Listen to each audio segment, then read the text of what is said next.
wabarakatuh. Alhamdulillah nahmaduhu wa nasta'inuhu wa nastaghfiruh wa na'udzu billah min syururi anfusina wa sayyiati a'malina. May yahdihillahu fala mudhillalah wa may yudlil fala hadiyalah. Wa asyhadu an la ilaha illallah wahdahu la syarikalah. Wa asyhadu anna Muhammadan abduhu rasuluh. Allahumma salli ala Muhammadin wa ala alihi wa sahbihi wa man ihtada bihadihi wa istanna bisunnatihi ila yaumiddin, amma ba'd. Para hadirin, bapak-bapak dan ikhwah dan anakku sekalian, hafizakumullahu ta'ala jami'an. Alhamdulillah, pada malam hari ini, di malam Jumat yang terakhir di bulan Rabiul Akhir 1446 Hijriah. Kita sudah berada di penanggalan malam ke-29 yang di bulan Rabiul Akhir 1446 Hijriah. Dengan izin Allah dan taufiknya, kembali kita berkesempatan untuk hadir mengunjungi rumah dari rumah-rumah Allah Subhanahu wa taala guna melaksanakan rangkaian ibadah yang dicintainya, melaksanakan salat berjamaah, kemudian kita duduk bermajlis membaca, menelaah hadis-hadis yang sahih yang datang dari Nabi kita yang tercinta Rasulullah Muhammad sallallahu alaihi wasallam. Hadis-hadis beliau yang telah dikumpulkan oleh Syekh Muhammad Fuad Abdul Baqi rahimahullahu ta'ala dalam buku yang beliau beri judul dengan Al-Lu'lu' wal Marjan Fima ittafaqa alaihi asy-syaikhan. Mutiara-mutiara hadis yang diriwayatkan secara bersama oleh dua imam dalam bidang hadis, Al-Imam Al-Bukhari dan Al-Imam Muslim. Dan sebagaimana yang kita ketahui, hadis-hadis yang diriwayatkan secara bersama oleh kedua imam ini, derajat kesahihannya tidak diragukan lagi, atau kesahihannya tidak diragukan lagi, bahkan memiliki derajat kesahihan yang paling tinggi. Jamaah sekalian, sebelumnya kami ucapkan barakallahu fikum ya kepada ikhwat tadrib, masyaallah. Ilbasu jadidan wa ishu hamidin wa mutu syuhada. Nah, masyaallah. Baru ya seragamnya. Masyaallah. Ya, lengkap dengan namanya. Ya, tambah mudah bagi kami untuk, masyaallah. Barakallahu fiik.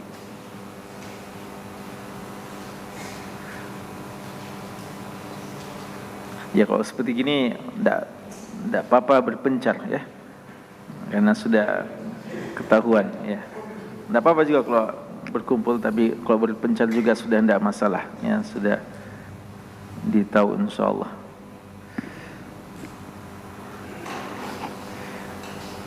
Malam hari ini insyaallah kita akan melanjutkan kajian kita masih dalam pembahasan hadis-hadis yang terkait dengan kitab haji,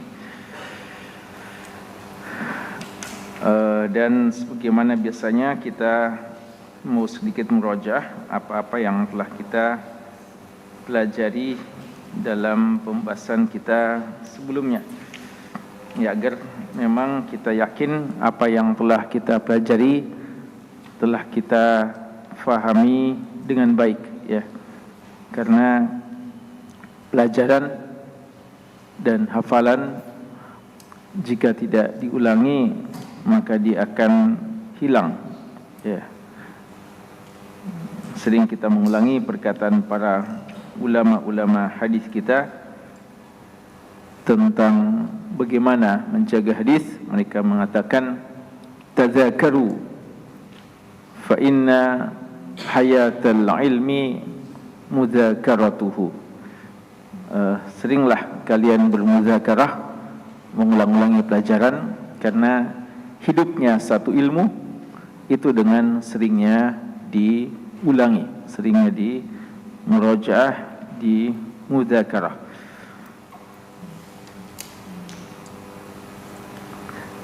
Ikhwas sekalian,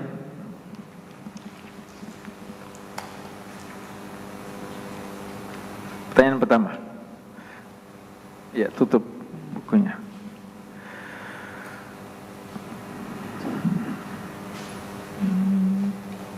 Just one.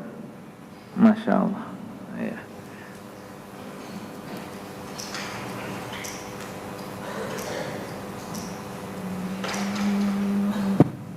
Apa judul bab kita yang lalu? Babun at-ta'risu bizul hulaifa was-salatu biha iza sadara minal haji awil umrah. Masya Allah, ahsant.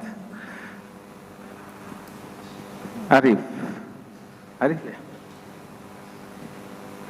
Iya.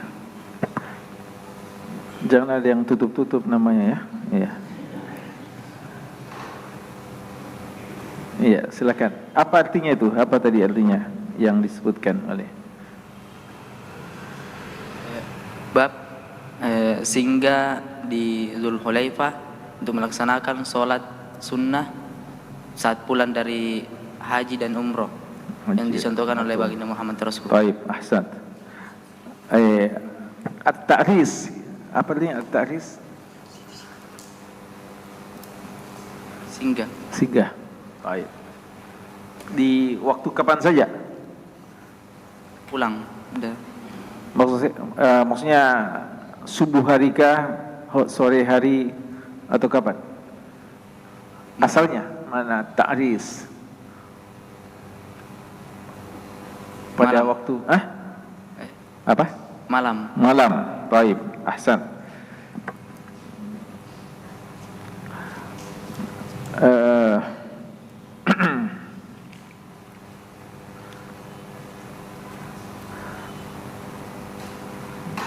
Coba. Ya. Jangan saling menutup ya. Ya, ada sebagian ikhwah tutup sehingga tidak kelihatan nama saudaranya. Ya. Fikran. Masya Allah.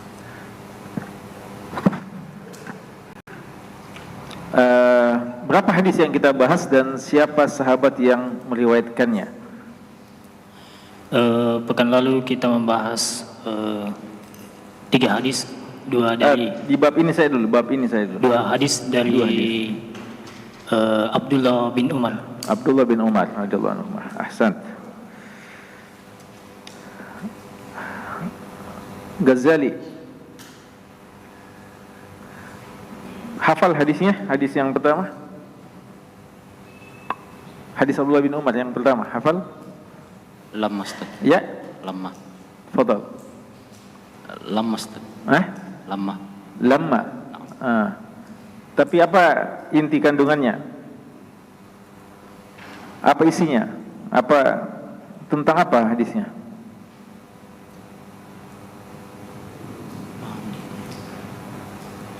Tentang Rasulullah Sallallahu Alaihi Wasallam yang ketika beliau bersafar atau pulang dari haji atau umroh, beliau beristirahat sejenak, kemudian melaksanakan sholat di Dzulhulaifah, di lembah itu. Baik. Zulkifli, ada sini kata-kata batha. Apa itu al-batha? Al-Batha itu sebuah lembah yang di situ yang terdapat pasir dan kerikil kalau nggak salah. Daratan atau apa? Pasir dan kerikil. Nah, Kering. pasir dan batu kecil-kecil. Ada airnya atau tidak ada? Tidak ada airnya.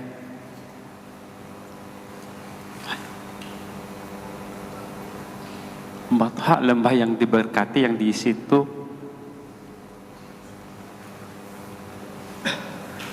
Taib. Ada tambahan? Santoso. Sebelum Santoso. Abid Santoso. Masya Allah. Batha. Sudah betul tadi?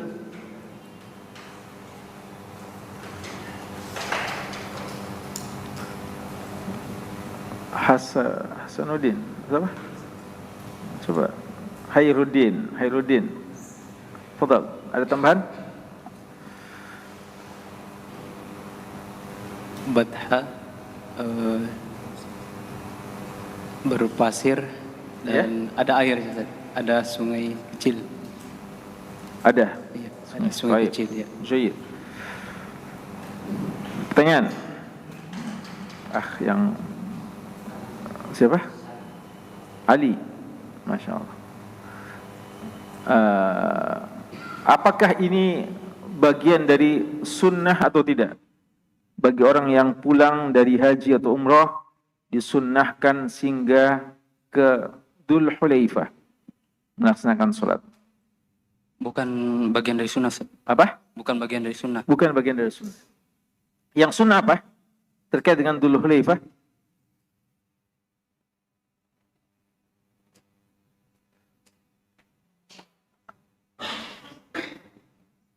Setelahnya.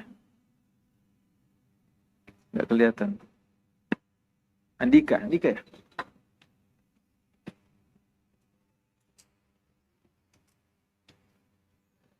Yang sunnah sholatnya, Ustaz. Di tempat itu? Iya, Ustaz. Kenapa? Karena Nabi SAW singgah dan kemudian beliau SAW sholat sunnah 2 rakaat, Ustaz. Kenapa sunnah di tempat itu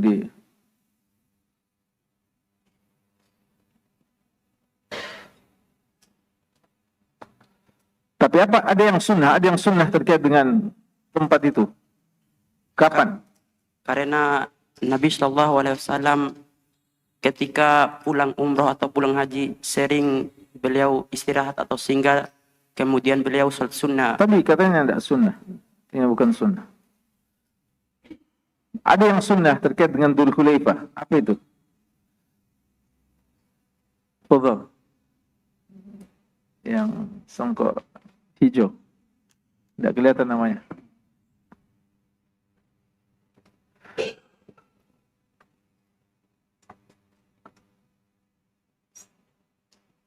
Yang paling belakang.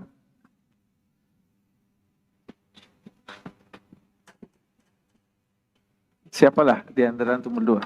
Fadhal. Singgah di sana sebelum pulang singgah sebelum pergi 1 kali dan sebelum pulang 1 kali. Jadi singgah di sana 2 kali. Yang Untuk beristirahat. sunnahnya, yang mana yang sunnahnya? Perginya atau pulangnya? Pulang Ustaz.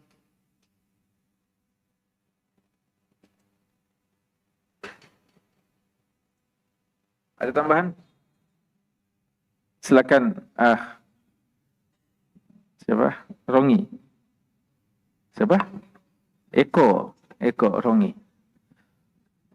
Yang sunnahnya adalah sholat 2 rakaat, Ustaz. Karena itu tempat yang diberkati.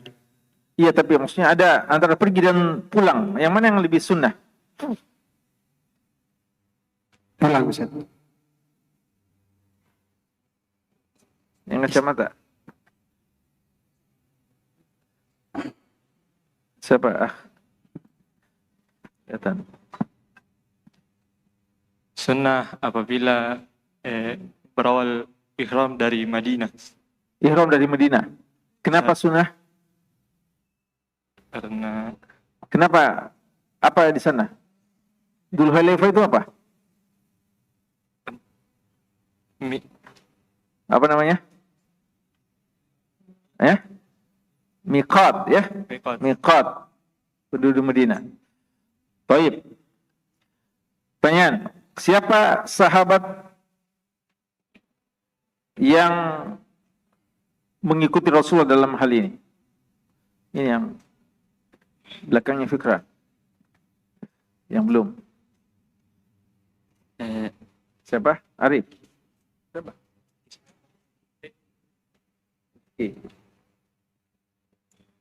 Salim bin Abdullah.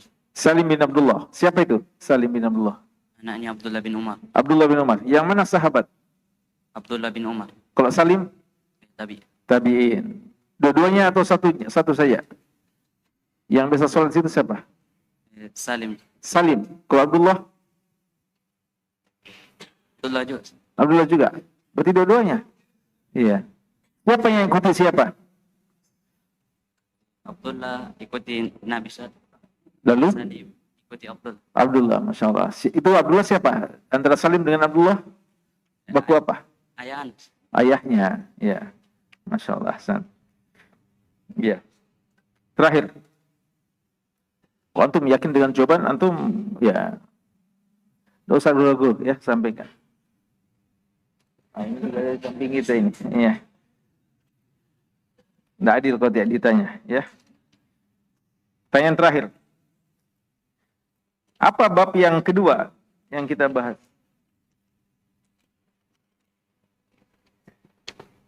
Fadhal. Bab kedua apa? Selain masalah ini, sudah tentang singgah. Apa bab yang kedua? Pembahasan apa?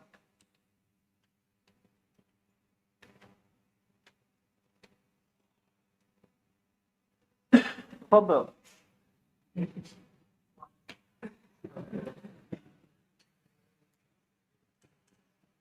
Antum.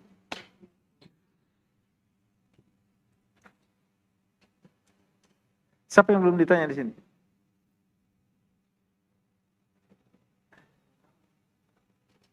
Hah? Pembahasan tentang bab apa? Kalau gitu kita mau tanya yang selain ikhwat tadrib ya. Sudah cukup ikhwat tadrib. Siapa selain ikhwas tiba yang tahu jawabannya?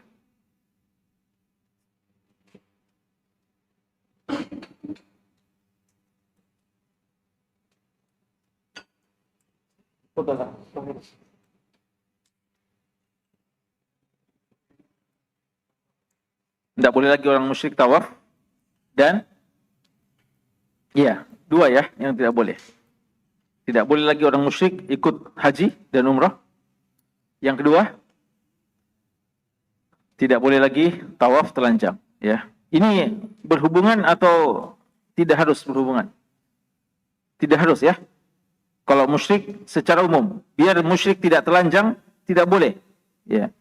Yang kedua ini, biar muslim tapi kalau telanjang tidak boleh. Ya, melaksanakan tawaf ya pada saat haji atau umrah. Baik, barakallahu fikum. Ya, ini faedahnya. Yang tadi sempat mau berpikir waktu baru lihat seragamnya antum, Anda bilang tinggal membedakan antara antum jadi perlu ada absen. Tapi ya Masya Allah sudah ada ternyata namanya. Ya, ini bagus manfaatnya. Ya. Jadi Syekh Arifi, hafizahullah, beliau dalam bukunya Istamti' bi Hayatik menjelaskan bagaimana fannut ta'amul. Beliau bilang paling bagus itu kalau kita ketemu orang langsung kita sebut namanya. Ya, dia merasa perhatian lebih besar. Jadi pernah di antara kerumunan ada seorang yang dekati juga beliau langsung dia bilang, Syekh langsung sebut namanya, Kif haluk? Langsung dia bilang, ih Masya Allah, Syekh kenal saya. Ya. Syekh bilang, padahal iya saya kenal karena ada namanya di situ. Ya. Sebenarnya saya tidak kenal sih, tapi lain itu perasaannya kalau kita sebut namanya. Ya. Langsung disebut nama, ih. Karena semua penggemarnya Syekh kan banyak sekali. Tapi cuma dia yang sebut namanya, karena memang ada namanya di situ. Ya. Jadi itu bagusnya ya kita saling kenal juga dengan nama. Ya, malam ini pembahasannya adalah keutamaan haji dan umrah dan Yaum Arafah. Tafadhal. Ada tadi mic yang bagus. Ada mic yang keras tadi mana? Ini, tafadhal.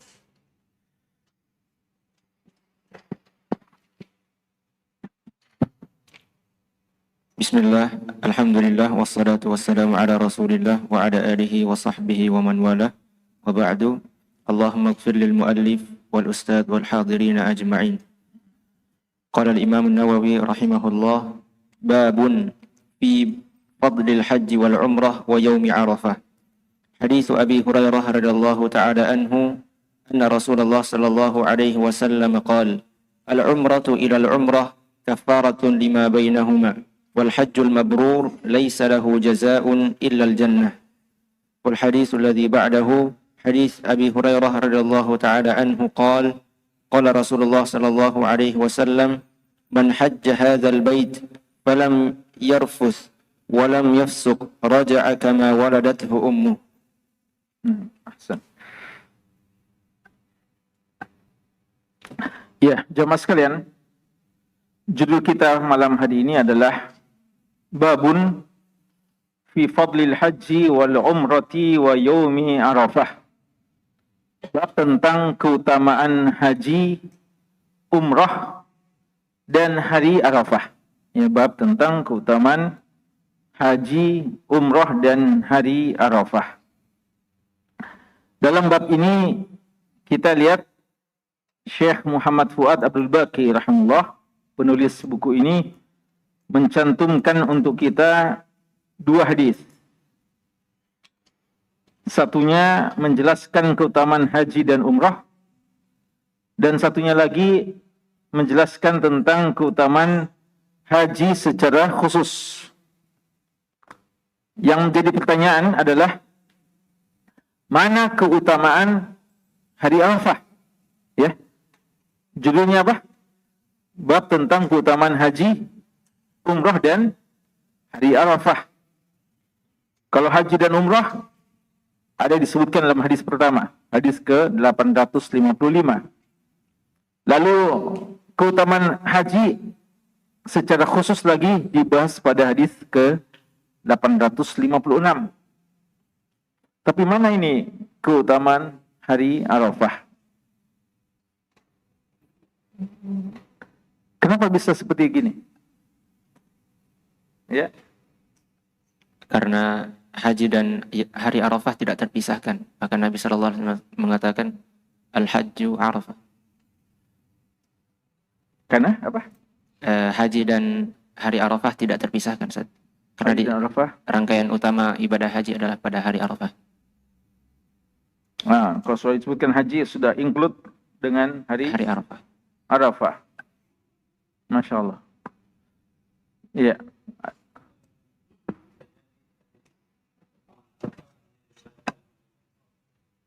Boleh? Taib. Hampir betul. Tapi salah. Maksudnya betul ini aninya, alasannya, tapi salah periwayatnya. Yang betul adalah boleh jadi tentang keutamaan Arafah disebut oleh Imam Muslim, ya, dan tidak diriwayatkan Imam Bukhari. Karena judul bab ini dari Imam Nawawi yang mensyarah Sahih Muslim, ya, yang mensyarah Sahih Muslim. Berarti judul bab ini selalu terkait dengan hadis-hadis yang ada dalam Sahih Muslim sebenarnya. Sehingga kadang ketika kita baca judul babnya kelihatannya tidak kena, ya, tidak pas. Itu karena judul babnya diambil dari Sahih Muslim, lalu redaksi hadisnya diambil dalam Sahih Bukhari. Dan beberapa hadis dalam Bukhari tidak ada dalam Sahih Muslim dan juga sebaliknya. Dan hadis ini yang dimuat hanyalah yang diriwayatkan secara bersama. Makanya kalau kita lihat Sahih Muslim, maka kita akan langsung faham tentang judul bab ini.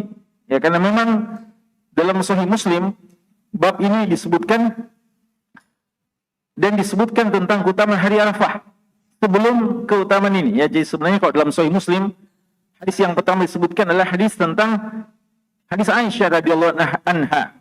Ma min yaumin aktsara min an yu'tikallahu 'abdan minan nari min yaumi Arafah.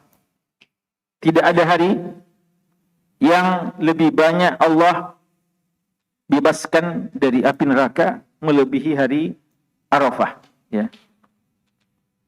Wa innahu la yadunu, dan Allah di hari Arafah mendekat. Mendekat apa artinya?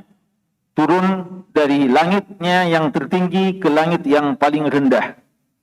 Wa innahu la yadunu wa yubahimul malaika, dan Allah Subhanahu wa taala membangga-banggakan mereka-mereka ahlul mauqif, orang yang hadir di Arafah, di di padang Arafah, kepada para malaikatnya.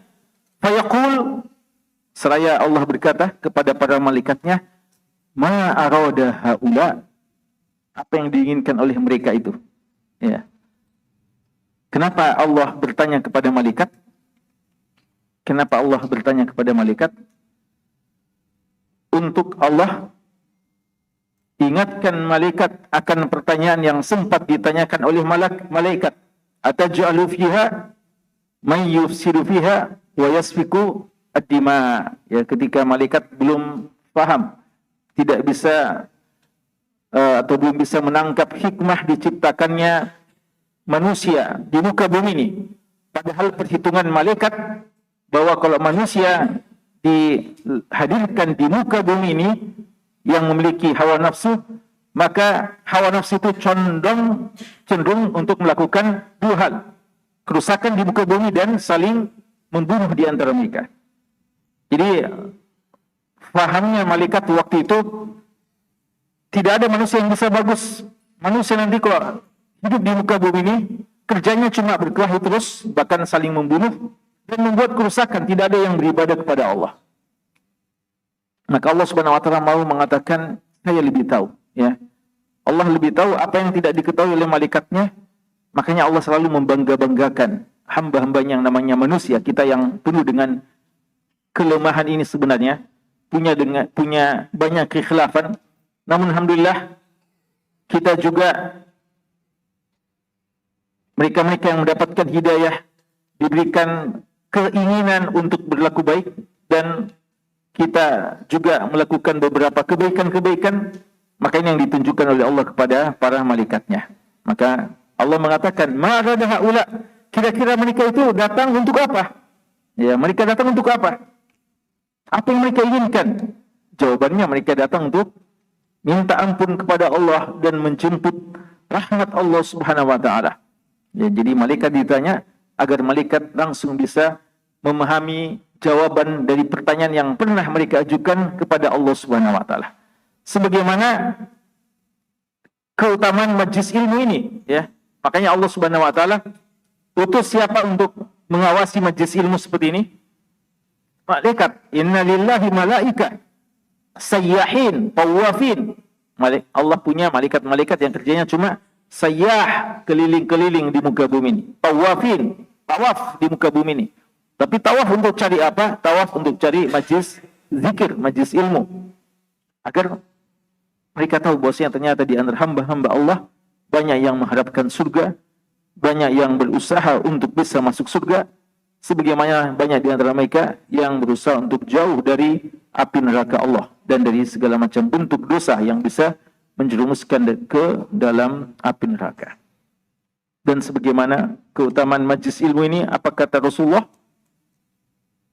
Apa di antara keutamaan majlis ilmu? Wa dzakarahumullahu fi man indahu. Allah menyebutkan mereka-mereka itu, para hadirin. Para hadirin, manusia maksudnya. Allah sebutkan mereka-mereka, nama-namanya di sisi siapa? Di sisi malaikat. Ya, di sisi malaikat yang ada di sisi Allah Subhanahu wa taala. Jadi begitu ya. Maksudnya Yaum Arafah ini kalau dalam Sahih Muslim memang pas ya. Karena ada penyebutan keutamaan hari Arafah. Bahwa hari Arafah di antara keutamaannya adalah hari Arafah adalah hari paling banyak hamba-hamba Allah dibebaskan dari api neraka. Berarti lebih banyak daripada hari apa? Bulan Ramadan. Bulan Ramadan itu kan ada waktu di mana hamba-hamba dibebaskan dari api neraka. Kapan itu? Ya. Setiap malam. Wa inna lillahi utaqa minan nar. Sesungguhnya Allah memiliki orang-orang yang dibebaskan dari api neraka, wa dzalika fi kulli lailah, itu setiap malam di malam bulan suci Ramadan. Ya, tidak sebagaimana yang difahami berdasarkan hadis yang lemah bahwa utaqa utqun minan nar cuma ada pada 10 Ramadan terakhir, ya. 10 Ramadan pertama apa? Rahmat, 10 Ramadan kedua maghfirah, 10 Ramadan terakhir barulah itqun minan nar. Nah, itu hadis lemah, ya. Yang sahih atau yang lebih sahih bahwa itqun minan nar itu setiap malamnya, ya. Tapi itu tidak sebanyak orang-orang yang dibebaskan dari api neraka di malam-malam Ramadan, tidak sebanyak hari Arafah. Yang dikatakan dalam hadis ini, tidak ada hari yang lebih banyak dibebaskan dari api neraka melebihi hari Arafah. Dan itu keutamaan, ya, mereka-mereka yang wukuf di Arafah. Hadis yang pertama sudah baca tadi, ya? Ya. Hadis Abi Hurairah radhiyallahu anhu, hadis datang dari sahabat yang mulia Abu Hurairah radhiyallahu anhu, anna Rasulullah sallallahu alaihi wasallam qala, bahwasanya Rasulullah sallallahu alaihi wasallam bersabda, al-umratu ila al-umrah, antara satu umrah ke umrah berikutnya, kafaratun lima bainahuma, sebagai kafarat penghapus dosa di antara keduanya. Wal hajjul mabruru, dan haji yang mabrur, laisa lahu jazaa'un, tidak ada balasannya, illal jannah, kecuali surga, Ya, ini hadis pertama, ya. Kita bahas dulu ini sebelum kita bahas hadis yang kedua. Hadis yang pertama ini, jamaah sekalian, menjelaskan kepada kita keutamaan haji dan umrah. Dan umrah, sebagaimana antum ketahui, adalah haji kecil, kata orang, ya, haji kecil. Dan haji dan umrah adalah berziarah ke Ka'bah untuk melakukan tawaf dan beberapa rangkaian ibadah. Itu yang menggabungkan antara haji dan umrah. Ya, haji dan umrah intinya adalah pergi ke Ka'bah dan sekitarnya. Ya, karena umrah itu artinya apa? Umrah artinya ziarah. Umrah itu artinya ziarah. Jadi hukum asal umrah artinya ziarah. Dan yang dimaksudkanlah berziarah ke rumah Allah. Ya, dan dua ibadah ini hanya dikerjakan di Ka'bah, ya, hanya dikerjakan di Ka'bah, dalam artian tidak ada tempat-tempat yang lain yang boleh dilaksanakan ibadah ini. Beda dengan ibadah-ibadah yang lain. Salat di mana saja kita berada. Ya, puasa juga begitu, zakat juga gitu, jihad juga begitu. Ya, jihad maksudnya juga begitu, artinya di mana saja yang ada di sana jihad. Bukan terbatas pada tempat-tempat tertentu saja. Namun untuk haji dan umrah, tempatnya memang hanya dipusatkan dan tidak ada cabangnya, ya, tidak ada tempat-tempat yang lain di Ka'bah, ya, di rumah Allah Subhanahu wa taala. Dan ulama semua sepakat tentang pentingnya haji dan umrah. Untuk haji jelas dia adalah rukun Islam yang kelima. Untuk umrah dia adalah jihad bagi kaum wanita. Dan dia adalah alternatif bagi wanita untuk berjihad. Sebagaimana pertanyaan yang diajukan oleh Aisyah radhiyallahu anha, hal ala nisa'i jihadun alaihinna jihadun la qitala fihi. Wanita juga wajib berjihad, tapi jihadnya jihad yang tidak ada peperangan padanya, yaitu haji dan umrah. Ya, haji dan umrah. Yang ada khilaf tentang hukum umrah. Apakah umrah ini juga wajib atau tidak? Ya. Kalau dalam mazhab Syafi'i wajib, ya, mazhab Syafi'i wajib juga umrah, sebagaimana kewajiban haji, ya, sebagaimana kewajiban haji. Dan banyak ya beberapa dalil-dalil menunjukkan seperti itu. Di antaranya hadis tadi, hal ala nisa. Ya, Rasulullah bilang alaihinna, mereka ala itu menunjukkan, ya biasanya menunjukkan kewajiban, ya. Bagi mereka juga kewajiban yang tidak ada perang, yaitu haji dan umrah. Dan ketika Rasulullah ditanya tentang rukun Islam dalam hadis Jibril, apa jawaban Rasulullah ketika ditanya tentang akhbirni anil Islam? Apa beliau bilang? An tashhada an la ilaha illallah wa anna Muhammadar Rasulullah wa tuqimas salata wa tu'tiyaz zakata wa tasuma Ramadan wa tahujjal bait in istata'ta ilaihi sabila. Dalam sebagian riwayat ada tambahan wa ta'tamir, dan kamu berumrah. Ya. Dalam sebagian hadis Jibril ada tambahan dan berumrah. Dan ini dipahami bahwa umrah juga bagian dari Islam, artinya dia juga wajib sebagaimana kewajiban haji, ya, sebagaimana kewajiban haji. Oleh karena itu kita katakan bahwa bagi yang merasa belum ada kesempatan untuk berhaji dan dananya mungkin masih sangat jauh untuk haji, tapi sudah bisa untuk umrah, maka jangan nunggu-nunggu lagi, ya. Kerjakan dulu umrah, ya, karena dia juga adalah kewajiban yang menurut pendapat banyak ulama kita, ya.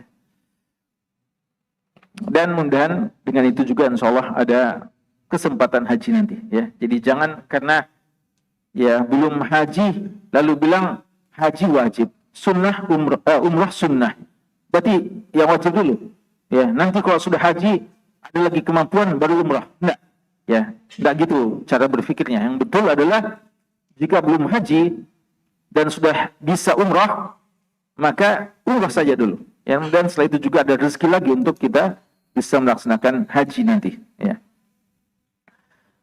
Di sini dikatakan tentang keutamaan umrah. Keutamaan umrah sebenarnya banyak hadisnya. Tapi ini kan buku ini cuma riwayatan apa? Bukhari dan Muslim. Ya, kalau kita mau kumpulkan hadis-hadis tentang keutamaan umrah banyak sebagaimana keutamaan haji. Tapi ini hadis-hadis yang dikumpulkan cuma hadis-hadis Bukhari dan Muslim. Itu pun tidak semua hadis tentang keutamaan haji termuat dalam yang diriwayatkan Imam Bukhari dan Muslim termuat dalam hadis ini, dalam buku ini, ya. Di antaranya hadis tentang ketika Rasulullah ditanya, ayul amal afdal, ya, amal apa yang paling afdal? Beliau mengatakan imanun billah wa rasuli.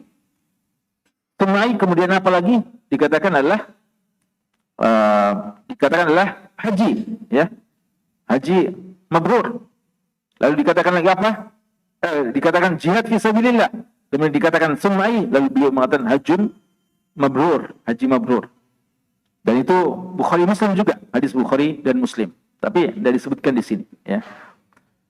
Yang disebutkan di sini cuma dua, yaitu ya untuk umrah, al-umrah ilal umrah, keutamaan umrah, dan lebih khusus keutamaan umrah ketika diulang-ulangi, ya. Jadi sebenarnya umrahnya saja itu sudah mulia, ya. Umrahnya saja sudah mulia. Karena seandainya tidak ada keutamaan umrah, kecuali kita bisa mengunjungi pusat ibadah kaum muslimin, Ka'bah, rumah Allah itu, maka sudah sangat cukup, ya. Apatah lagi sekian banyak keutamaan-keutamaan yang lain, kita tawaf, kita sa'i, kita bisa doa di sana, lalu kita sholat di Masjidil Haram, dan beberapa masyair-masyair yang lain yang tidak mungkin bisa didapatkan kecuali ketika kita melaksanakan umrah atau haji, ya. Dan di sini yang disebutkan secara khusus adalah al-umrah ilal umrah, antara satu umrah ke umrah berikutnya. Dia merupakan kafarah. Kafarah artinya penghapus dosa di antara keduanya. Dan ini menjelaskan tentang keutamaan mengulangi umrah, ya. Yang ada khilaf adalah bolehkah umrah lebih dari sekali dalam 1 tahun, ya. Apakah boleh dalam 1 tahun kita umrah 2 kali umpamanya, atau 3 kali, apatah lagi lebih. Ini ada khilaf. Kalau Imam Malik atau mazhab Malikiyah memakruhkannya, tidak merekomendasikannya. Di antara dalil yang mungkin bisa mereka sebutkan, ulama yang tidak menganjurkan untuk umrah berkali-kali dalam 1 tahun ya, dalam 1 tahun lebih dari 1 kali dia umrah, adalah apa yang dilakukan oleh Nabi SAW. Umrah beliau berapa kali kita sebutkan? 4 kali, dan di semua di waktu yang berbeda. Ya, di tahun ke-6 Hijriah, tahun ke-7 Hijriah, ya, tahun ke-7 Hijriah, lalu tahun ke-8 Hijriah, tahun 9 dan tahun 10 Hijriah. Ya. Beliau tahun-tahun yang berbeda, ya. Tidak pernah beliau lakukan umrah dalam 1 tahun 2 kali. Namun jumhur ulama, dan ini insyaallah yang lebih tepat, mengatakan tidak mengapa. Dan apa yang dilakukan oleh Rasulullah SAW adalah perbuatan beliau, dan tidak ada perkataan beliau yang melarang. Dan kadang perbuatan beliau sangat tergantung dengan apa? Dengan kelapangan beliau, waktu beliau. Karena kalau kita harus mengatakan seperti itu dari perbuatan beliau, maka seharusnya kita juga bilang umrah cuma boleh berapa kali? 4 kali seumur hidup, ya. Dan haji cuma boleh 1 kali seumur hidup. Tapi tidak ada ulama yang mengatakan seperti itu, ya. Maka sebenarnya apa yang dilakukan Rasulullah itu terkait dengan beliau, ya. Paling tidak juga untuk memberikan keringanan bagi umatnya, tapi bukan berarti tidak boleh mengulangi umrah. Karena Rasulullah mengatakan al-umrah ilal umrah. Dan ini adalah secara umum dia tidak ditetapkan waktunya. Yang ada khilaf lebih kuat sebenarnya adalah berumrah berulang-ulang dalam satu safar, ya, dalam satu perjalanan, Maksudnya kita umpamanya umrah sana, ya. Kita umrah paket 12 hari umpamanya. Lalu di Mekah kita berada di sana berapa hari biasa? 6 hari ya? Iya, 6 hari di sana umpamanya. Ini perjalanan umrah ini, selama kita berada di sana kita mau umrah berkali-kali. Sudah selesai umrah, lalu kita lagi pergi ke tanah halal, ya, di luar tanah haram, Tan'im umpamanya, untuk kita berihram lagi, lalu kita umrah lagi. Apakah boleh seperti itu? Ya. Nah, ini yang menurut sebagian ulama bukan itu yang dimaksudkan mengulang-ulangi umrah. Yang dimaksudkan mengulangi umrah adalah datang lagi dari negeri kita atau dari tempat domisili kita untuk kembali melaksanakan umrah. Adapun berada di tanah haram, lalu kita ulang-ulangi umrah dengan keluar di sana, ini tidak dicontohkan oleh Rasulullah dan tidak dicontohkan oleh sahabat. Ya, jadi kalau Rasulullah tidak contohkan, lalu sahabat contohkan, itu bisa jadi dalil. Ya, kalau seperti umpamanya tadi, umrah Rasulullah cuma 4 kali, tapi para sahabat banyak kali umrahnya. Ya, maka tidak bisa dijadikan dalil umrahnya Rasulullah berarti cuma 4 kali, sunnahnya seumur hidup. Apalagi beliau tidak larang. Tapi kalau dalam perjalanan umrah, seperti haji, ya, para sahabat haji juga. Dan mereka tinggal di Makkah waktu itu, dan tidak ada di antara mereka yang setelah umrah keluar lagi untuk melakukan lagi umrah, ya, berulang-ulang. Berarti yang difahami bahwa mereka memahami umrah berkali-kali itu artinya kembali ke tanah air atau ke kotanya, lalu suatu saat datang lagi, ya, datang lagi. Adapun hadis Aisyah radhiyallahu anha yang pergi lagi ke Tan'im untuk mulai lagi ihram, itu terkhusus kasus beliau yang memang waktu itu beliau berhalangan sehingga belum sempat, ya, dan ketika sudah suci beliau diantar oleh Abdurrahman, ya, untuk, ya, saudaranya untuk kembali berihram, ya. Nah, itu kasus khusus untuk Aisyah dan bukan karena menjalankan hadis al-umratu ilal umrah. Walaupun sebagian ulama mengatakan tidak mengapa, ya utamanya bagi yang mau mengumrahkan orang lain, ya. Jadi dia sudah umrah, tapi umrah yang keduanya ini umrah untuk bapaknya yang sudah meninggal umpamanya, atau ibunya, ya, atau keluarganya. Nah, itu sebagian ulama mengatakan tidak mengapa.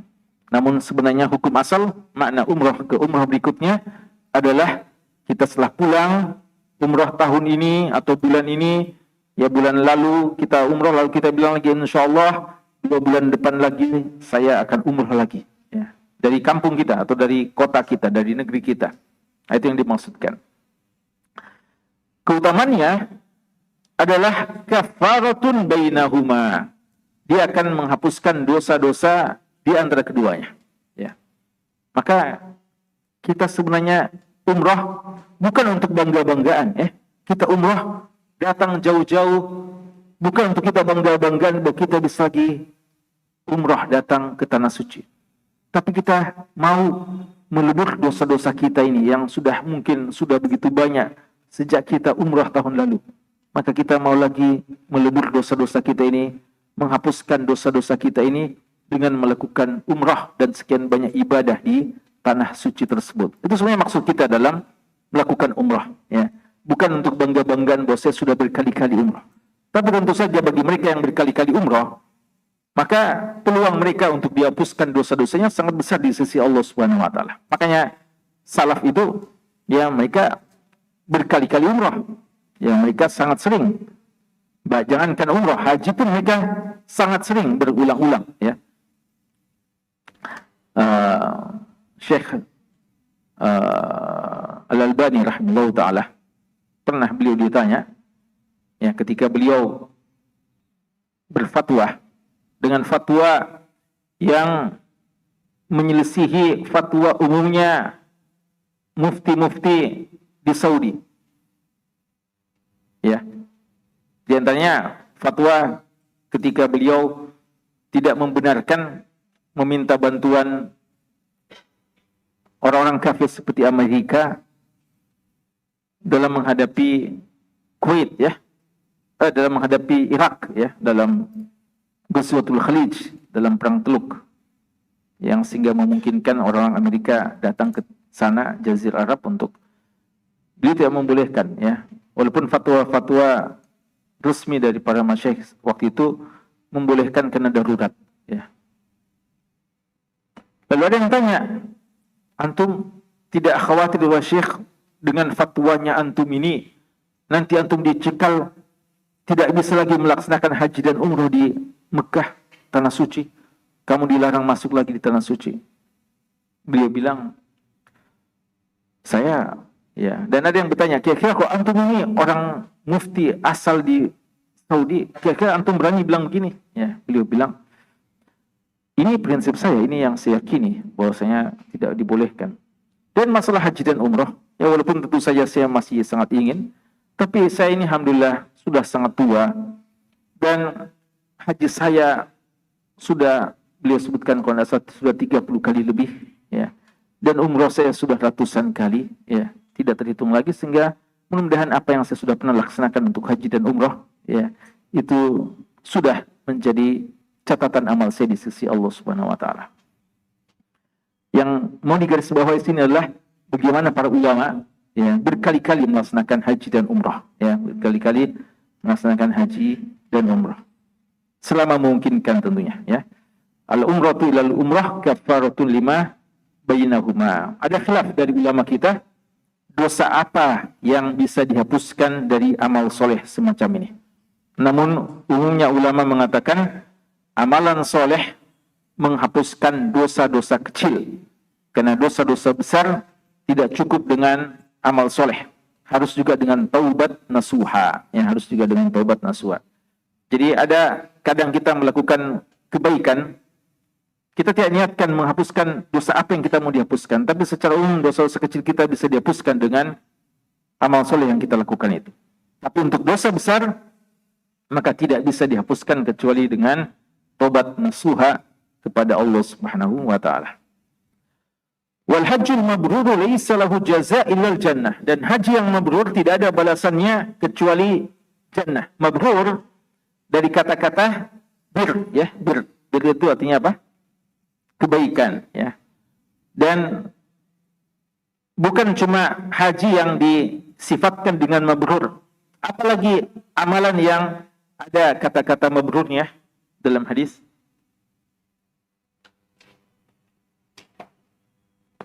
Apa? Bai' mabrur, ya. Jual beli yang baik, ya, jual beli yang baik. Itu juga dalam sebagian riwayat dikatakan bai' mabrur. Jadi mabrur itu tidak hanya disifatkan untuk haji, bisa juga perbuatan-perbuatan kebaikan yang lainnya dikatakan mabrur, ya. Karena intinya adalah sesuatu yang baik. Wal hajjul mabrur, haji yang mabrur itu tidak ada balasannya kecuali jannah. Kata-kata haji mabrur, ketika haji disifatkan dengan mabrur, ini menunjukkan bahwa tidak semua haji itu mabrur. Ya, tidak semua haji yang dikerjakan oleh orang-orang yang haji itu mabrur. Subhanallah. Kawan sekalian, kesempatan haji bagi banyak orang cuma satu kali. Banyak orang tidak bisa haji, tidak sempat haji. Dan yang haji pun kebanyakan cuma satu kali.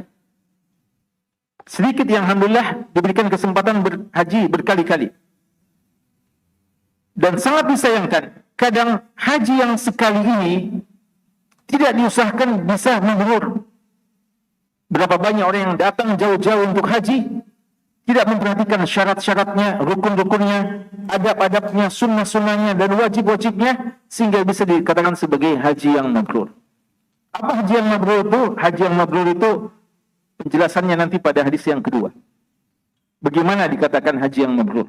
Itu hadis yang kedua, sifat-sifatnya. Ya. Jadi tidak semua orang haji itu mabrur. Ya. Makanya biasa orang kalau sudah haji, subhanallah, ya, kalau sudah haji, belum sampai di Makassar, masih di atas pesawat, sudah ganti bersalin pakaian. Ya. Bahkan mungkin sudah sempat pelantikan di mana itu, kapan itu ya, sudah wukuf atau di hari ke-10-nya itu mungkin, ya. Sudah ada pelantikan, acara pelantikan hajinya, ya. Padahal kita harus menghadirkan, ya Allah, saya ini haji saya diterima atau tidak, ya Allah, ya. Seakan-akan sudah memastikan, sudah dilantik menjadi haji. Dan sebagian yang tidak dilantik itu nanti waktu di pesawat, awalnya di pesawat kita sama-sama pulang masih sama seperti biasa, tapi begitu sudah dekat bandara Jakarta atau bandara Makassar, ganti pakaian semuanya, ya. Jadi berganti pakaian, seakan-akan sudah mengatakan mabrur, ya. Dan seandainya pun mabrur, bukan begitu cara kita untuk menunjukkan kita mabrur atau tidak di sisi Allah Subhanahu wa taala, ya. Jadi ini mabrur ini harapan kita, sebagaimana salat kita bilang ya Allah semoga diterima, tapi tidak bisa kita pastikan, ya. Jadi semoga haji kita mabrur. Haji yang mabrur itu tidak ada balasannya, laisa lahu jazaa' ilal jannah. Apa maksudnya laisa lahu jazaa' ilal jannah? Paling tidak ada dua maknanya. Makna yang pertama, kata Imam Nawawi rahimahullah taala, maksud bahwa tidak ada balasannya kecuali jannah, artinya pahalanya bukan cuma seperti pahala umrah. Kalau pahala umrah apa itu? Apa pahala umrah? Kafarat. Jadi haji mabrur itu bukan cuma diampuni dosanya, tapi juga dijamin masuk surga. Dijamin masuk surga selama hajinya betul-betul mabrur. Masalahnya kita tidak bisa pastikan. Berarti ini nilai plusnya dibandingkan tanda kutip sekadar umrah saja. Mana kedua, bahwa laisa lahu jazaa' ilal jannah, artinya tidak ada lagi balasannya kecuali surga. Cuma satu balasannya. Kira-kira cuma satu balasannya? Apa yang kita pahami kalau dikatakan antum tidak dapat balasan kecuali surga saja? Berarti cuma satu balasannya? Cuma satu dia dapat hadiah? Kata-kata surga sudah mewakili semua balasan-balasan yang lain. Karena di surga itu, kalau kita sudah masuk surga, apalagi yang tidak bisa kita dapatkan? Ya, apalagi yang tidak bisa kita dapatkan kalau kita sudah masuk surga. Semua yang kita inginkan akan kita dapatkan. Ya. Di surga, semua yang kita harapkan sudah ada. Maka kata-kata laisa lahu jazaa illal jannah, tidak ada balasan kecuali surga. Artinya kalau surga kita sudah dapatkan, berarti yang lainnya tidak perlu lagi kita harapkan. Dan apa yang kita harapkan itu semuanya sudah akan ada di surga Allah Subhanahu wa taala. Berarti ini balasan yang terbaik ya, balasan yang terbaik. Artinya dia adalah balasan yang paling puncak. Terakhir untuk ya secara singkat masalah hadis yang kedua ini menjelaskan tentang sifat-sifat haji mabrur. Apa itu? Dikatakan man hajja hadzal bait, rumah ini. Dan rumah ini maksudnya apa? Baitullah, Ka'bah, ya. Dan ini adalah idhafah litasyrif, penyandaran dan penyifatan hanya kepada Ka'bah saja. Rumah ini. Rumah Allah sebenarnya apa? Apa saja yang rumah Allah? Masjid sebenarnya rumah Allah. Jadi kalau kita di luar Makkah, semua masjid dikatakan rumah Allah. Namun kalau sudah di sana, maka rumah Allah tinggal satu lagi, tinggal satu saja. Ya, kalau disebutkan secara khusus, maka rumah Allah adalah Ka'bah itu sendiri, Masjidil Haram, ya, dan Ka'bah secara khusus. Man hajja hadzal bait. Dan ini menunjukkan bahwasanya haji itu cuma di sana, rumah Allah itu, ya. Maka tidak ada haji yang lainnya, ya. Jadi tidak ada boleh haji ke tempat yang lain, apalagi kalau bukan di rumah Allah, ya. Ada haji bawah karang di gunung, ya, bukan rumah Allah sana. Seandainya pun ada masjid yang afdal, ada orang bilang saya mau hajinya ke Masjid Aqsa, saya mau hajinya ke Masjid Nabawi, itu tidak boleh karena al-bait yang dimaksudkan hanya Masjid Haram, Ka'bah secara khusus. Apalagi kalau di gunung-gunung, ya. Subhanallah. Falam yarfus walam yafsuq. Lalu dia, ini yang penting ya, penting. Apa yang harus kita jaga? Tidak ada rafas, tidak ada fusuk, tidak ada rafas, kata-kata kotor, kata-kata cabul, ya, kata-kata porno dan semacamnya. Walam yafsuq, dan tidak melakukan dosa-dosa. Jadi haji mabrur adalah haji yang bersih dari dosa dan bersih dari kata-kata kotor, ya, kata-kata kotor. Kenapa kata-kata kotor? Karena dalam haji ini kita ihram, ini perlu menjaga kesucian. Ini semua bisa membatalkan ihram kita, ya. Kalimat-kalimat yang semacam itu. Bahkan suami istri pun harus menjaga, ya. Karenanya Atha bin Abi Rabah ketika ditanya apa saja contoh nafas, beliau bilang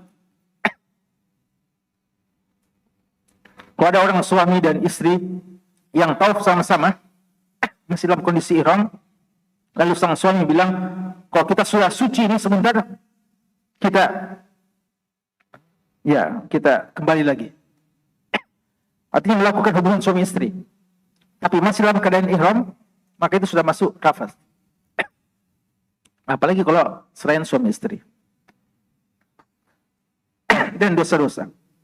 Ada tambahan syarat sebagai haji mabrur, yaitu mengikuti sunnah dalam pelaksanaannya. Lita'khudhu anni manasikakum. Jadi harus sesuai dengan sunnah. Yang ketiga, saya kira sudah dulu ya. Ini ya, mau dijelaskan tentang roja kama waladathum. Waktu juga sudah habis dan suara juga habis ya. Insyaallah pertemuan berikutnya. Wallahu ta'ala alam, sallallahu alaihi wa sallam, walhamdulillahi rabbil alamin.